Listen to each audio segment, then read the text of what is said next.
इस संसार में जो भी ईश्वर पर भरोसा करता है तो ईश्वर भी कभी उनका भरोसा नहीं तोड़ते। जो भी परमात्मा से मांगते हैं, परमात्मा भी उनकी झोलियां एक न एक दिन ज़रूर भरते हैं।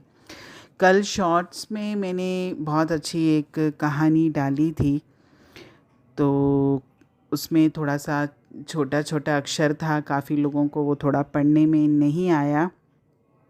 तो आज वाणी में वो वाली कहानी बहुत अच्छी कहानी है। अगर आप दिल से सुनोगे तो ये कहानी मुझे क्या संदेश देना चाहती है आप समझ जाओगे। और कोशिश करके कहानी जो पढ़ सकते हैं वो पढ़ें शॉर्ट्स में, और जो इनको पढ़ना नहीं आ पा रहा है, मतलब बहुत बारीक अक्षर लग रहे हैं, तो आज वाणी में मैं वो कहानी दोबारा बोल रही हूँ, तो इस कहानी को आप ध्यान से सुनें।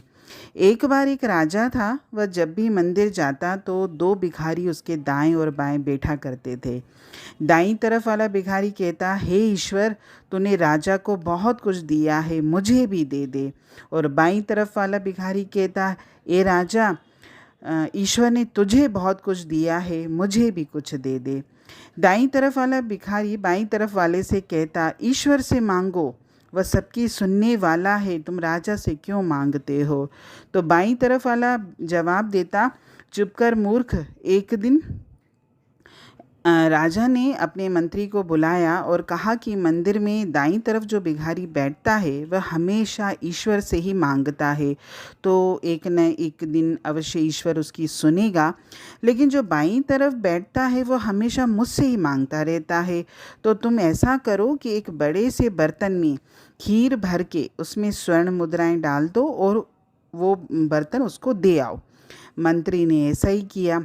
जब वो मंत्री ने उस भिखारी को वो खीर का बर्तन दिया, तो जब वो भिखारी मज़े से खीर खा रहा था तो खीर खाते खाते वो दूसरे भिखारी को चिढ़ाता हुआ बोलने लगा, बड़ा आया, ईश्वर देगा, ईश्वर देगा, देख मैंने राजा से मांगा तो मिल गया ना मुझे।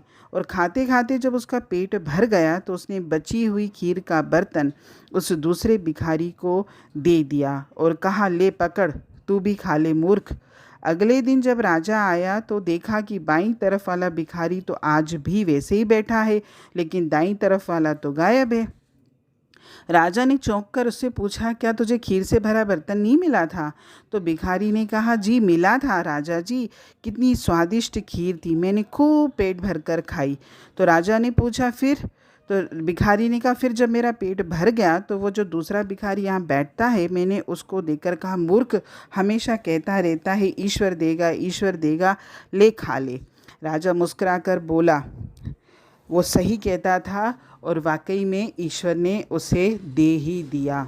और ये कहानी हमको यही संदेश देती है कि हमें हमेशा परमात्मा से, ईश्वर से, भगवान से ही मांगना है, किसी इंसान से नहीं मांगना। अगर हमको कोई इंसान के रूप में कोई देता भी है तो भी उसका ही हुक्म होता है, और इंसान तो कुछ देकर एहसान जताएंगे और कब तक देंगे, लेकिन वो परम पिता परमात्मा जब देने पर आता है तो सबकी झोलियां भर देता है। हरिओम।